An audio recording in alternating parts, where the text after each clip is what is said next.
पहले तो मुझे ये बता दो कि इंडिया में ये प्रथा कब खत्म होगी कि बेटा इंजीनियर का बेटा इंजीनियर ही बनेगा, डॉक्टर का बेटा डॉक्टर ही बनेगा और टीचर का बेटा टीचर ही बनेगा। हे भगवान, इस चीज ने कान मार ली सबकी। नमस्कार दोस्तों, और आज मैं बात करने जा रहा हूँ उस मुद्दे पे जिसने लोगों का दिमाग जीना हराम कर दिया है। लोग, चाहे वो बॉलीवुड हो, चाहे वो नेपोटिज्म हो, चाहे वो कुछ भी हो, लेकिन तिल का ताड़ बनाने में मीडिया जो है ना, वो जरा सी देर नहीं लगा। वो किसी भी चीज को इतना बड़ा ऐसे दिखाते जैसे पता नहीं क्या हो गया हो। अभी कुछ दिन पहले ट्विटर पे एक हंगामा मच गया था नेपोटिज्म को लेकर। नेपोटिज्म क्यों मचा था कि हमारी जो अनन्या पांडे जो कि चंकी पांडे साहब की लड़की है, उन्हें मिल गया था बेस्ट एक्ट्रेस का अवार्ड। और अगर तुमने उनकी एक्टिंग देखी है ना, ढेले भर की एक्टिंग नहीं करती यार वो बंदी, क्या करती है, मतलब उससे अच्छी एक्ट्रेस बड़ी है बॉलीवुड में, लेकिन वही है ना नेपोटिज्म।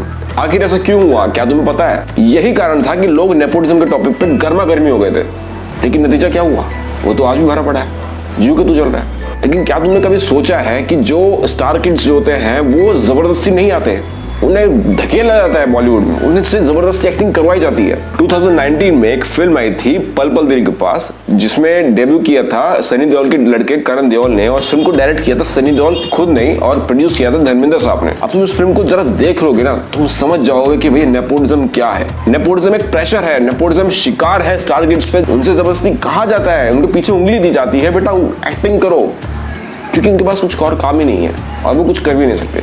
तो भैया मैंने कुछ टाइम पहले देखी पल पल दिल के पास, और मैं यकीन नहीं मानोगे तुम, इस फिल्म को मैंने इस एक्सपेक्टेशन के साथ देखा था कि सनी देओल का बेटा है वो बहुत अच्छी एक्टिंग करेगा, बहुत अच्छे, लेकिन एक्टिंग अच्छी करी, लेकिन हमारी एक्सपेक्टेशन क्या है? वही है ना, इंडिया में वही ट्रेंड चलता है, वही चलता रहेगा। अरे आप डॉक्टर हैं, आपका बेटा भी डॉक्टर बनेगा। ओह आप तो इंजीनियर हैं, आपका बेटा भी इंजीनियर बनेगा, बहुत अच्छा इंजीनियर बनेगा। चूतिया यार, चूतिया। यही सेम केस हुआ इस फिल्म में। जब मैंने इस फिल्म को देखा गौर से और इसको एनालाइज किया, तो मैंने देखा बेचारा करण देओल तो प्रेशर में मारे दम घुट गया होगा उसका। ये एक रोमांटिक फिल्म है जिसमें एक हीरो है, एक हीरोइन है और एक विलेन भी है, लेकिन क्या तुमने कभी सोचा इस फिल्म में सबसे ज्यादा प्रेशर किसके ऊपर होगा? सनी देओल के ऊपर नहीं, अरे करण देओल के ऊपर था, क्योंकि उसे अपने पापा जैसा दिखना था, और वो चीज इतनी सी भी नहीं कर पाया। तो भैया लोग, जब आप इस फिल्म को देखोगे और एनालाइज करोगे तो आप ये देखोगे कि करण देओल इस फिल्म में एक एंग्री मैन बनने की कोशिश करता है, जैसे कि सनी देओल थे अपनी पुरानी फिल्मों में। चिल्लाना दहाड़ना उनकी एक बखूबी बन चुकी थी, लेकिन इस फिल्म में भी करण देओल वही कोशिश करते हैं, लेकिन बुरी तरह नाकाम, मतलब कामयाब हो ही नहीं पाते हैं। वो हर चीज में फेल होते हैं। In case of romance, in case of angry man, in case of action, in case of villain, बुरी तरह फ्लैट हो जाते हैं वो हर चीज में। अब तुम पूछोगे मेरे से ऐसा क्यों हुआ? वो इसलिए हुआ क्योंकि सनी देओल ने उनसे पहले ही कह दिया था कि बेटा एक्टिंग वही करना जो मैंने की थी। वो अभी फिल्म लोग देखें, इन्होंने भोसड़ी की गांड मालूम थी, sorry to use this words यार, ये गलत बात है।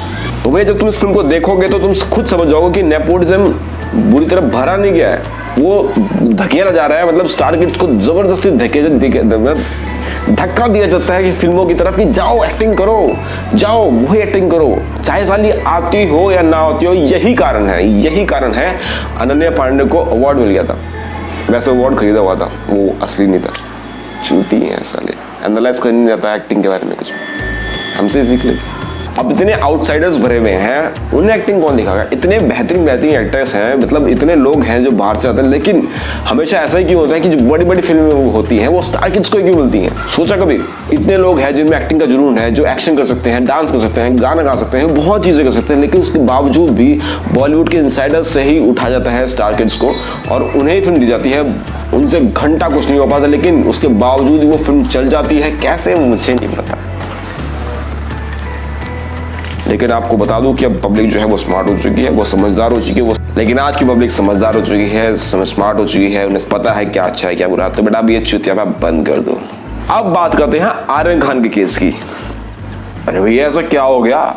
मीडिया पे देखो तो वही चीज, न्यूज देखो आर्यन खान, साला कहीं भी चले जाओ आर्यन खान ने ये कर दिया, आर्यन खान के पास ये पाया गया, आर्यन खान उस दिन ये कर रहे थे, आर्यन खान के साथ ये हो गया, आर्यन खान ने इस पर आरोप लगा दिया। मीडिया वालों को कुछ और काम नहीं है क्या? या फिर सिर्फ अपनी टीआरपी बढ़ाने के लिए मिर्च मसाला लगाते रहते हैं हर न्यूज पे? दरअसल हुआ ये था कि 3 अक्टूबर को आर्यन खान एक क्रूज शिप पे गए थे एक पार्टी करने के लिए, और वो थी ड्रग्स से रिलेटेड। अब क्या हुआ कि एनसीबी के कुछ लोग वहां पे पहले से ही मौजूद थे, जिन्होंने अपनी बुकिंग पहले से करा ली थी। 21 लोग वहां पे एनसीबी के ऑलरेडी अवेलेबल थे उस पार्टी में, जो कि एक नॉर्मल लोगों की तरह गए थे। अब उस दिन मीडिया या किसी ने भी एनसीबी में कुछ भी डिक्लेयर नहीं करा कि उसमें कौन है, बस ये सामने आ रहा था कि किसी बड़े सुपरस्टार का बेटा भी इस रेड में शामिल हो चुका है। उसके 1-2 दिन बाद ये रिवील हुआ कि ये आर्यन खान है जो पकड़े गए हैं। अब मुद्दा ये है कि न्यूज में ये बताया गया है कि वहां से 8 लोगों को पकड़ा गया था, लेकिन न्यूज तो सिर्फ आर्यन खान क्या दिया रोज। अरे तो बाकी 7 लोग कहाँ हैं, वो बाकी 7 लोग कौन थे? लेकिन ना, मीडिया वाले सिर्फ एक चीज दिखाएंगे, आर्यन खान आर्यन खान आर्यन खान। लेकिन क्या आप लोग जानते हैं इस चीज के पीछे क्या है? इस चीज के पीछे है पॉलिटिक्स। इस चीज के पीछे पूरी पॉलिटिक्स है जो इस चीज को हाईलाइट करती आ रही है, अभी कुछ दिन पहले लखीमपुर केस हुआ था जिसमें किसानों को गाड़ी ने उड़ा दिया था, और वो एक एक्सीडेंट नहीं था, वो सब कुछ प्लान था। अब वहां पे जो लोगों की जान गई उसके बारे में कोई बात नहीं कर रहा। क्यों? क्योंकि सबका तो ध्यान डाइवर्ट इधर हो गया ना, आर्यन खान की तरफ। जून 2020 में जब सुशांत सिंह राजपूत की डेथ हुई थी तो उस टाइम पे इस केस को सीबीआई को सौंपा गया था, लेकिन सीबीआई से बाद में शिफ्ट हो गया था एनसीबी की तरफ, क्योंकि ये केस था ड्रग्स से रिलेटेड। और जब ये केस एनसीबी के हाथ में पहुंचा तो उन्होंने बॉलीवुड सेलिब्रिटीज के पर्दाफाश कर दिया। बहुत सारे सेलिब्रिटीज को उन्होंने एक्सपोज करा, चाहे वो अर्जुन रामपाल हो, चाहे वो कोई एक्ट्रेस हो। बहुत सारे एक्टर्स थे जो इस केस में पकड़े गए थे। इवन करण जौहर तक को नाम आया था, क्योंकि वो एक ड्रग्स पार्टी में से इन्वॉल्व है। बहुत चीज़ें हुई थी जिसमें बहुत गर्मा गर्मी हुई थी, मीडिया, पब्लिक, बहुत कुछ हुआ था। तो उस टाइम में जब एनसीबी ने काफी लोग को एक्सपोज किया था ड्रग्स से रिलेटेड, तो आज वो केस कहाँ है? क्यों नहीं लिया उसको कुछ एक्शन? 1 साल हो गया सुशांत की डेथ को, उसके बावजूद भी आज वो केस एक मिस्टीरियस केस बना हुआ है, क्योंकि उसको कोई कंक्लूजन नहीं निकला। तो कहने की बात ये है कि इस बॉलीवुड में सिर्फ पॉलिटिक्स चलता है, जहाँ कोई भी केस बनेगा तो वो खत्म हो जाएगा, रफा दफा हो जाता है, लेकिन उसका कोई कंक्लूजन निकलता ही नहीं है। इसी तरह से मेरा क्वेश्चन ये है कि अगर आर्यन खान ने ड्रग्स लिया है, ठीक है, गलत है, मैं माना। उनके साथ 7 लोगों ने और भी लिया, ठीक है, गलत है, लेकिन क्या इसके अलावा मीडिया के पास कोई और न्यूज़ नहीं है क्या? कंट्री में इतने सारे क्राइम होता है, इतनी सारी मतलब वुमेन मोलेस्टेशन हो रही है, उस पर कोई फोकस नहीं करता। हर रोज एक ही न्यूज़ मिलती है, हर रोज एक ही चीज़ दिखाई देती है, आर्यन खान ने ये कर दिया, शाहरुख खान वहाँ चले गए, यही हो क्या? ठीक है, वो एक मैटर है, लेकिन क्या उसके अलावा और कुछ हो रहा है इंडिया में या नहीं हो रहा? इंडिया में इतने सारे यंगस्टर्स हैं जो ड्रग्स ले रहे हैं मेट्रोपॉलिटन सिटीज में, उनका क्या गवर्नमेंट कोई एक्शन लेती है क्या? This is my question regarding Aryan Khan case. अगर वो बंदा गलत है तो बाकी सब गलत हैं, तो उन पे एक्शन क्यों नहीं? सिर्फ इसी पे फोकस क्यों हो रहा है?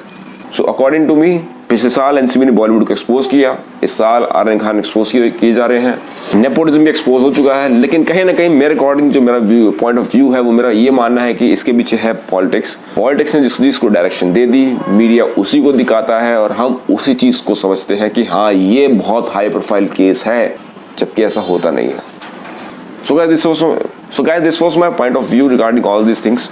अगर आपको कुछ कहना है तो प्लीज़ मुझे कमेंट सेक्शन में बताना। इन चीज़ के रिगार्डिंग आप क्या सोचते हो, आपका क्या पॉइंट ऑफ व्यू है, प्लीज़ मुझे मेरे कमेंट सेक्शन में शेयर करना। And if you are new to this channel, do subscribe it, because new videos are on their way. Thank you so much.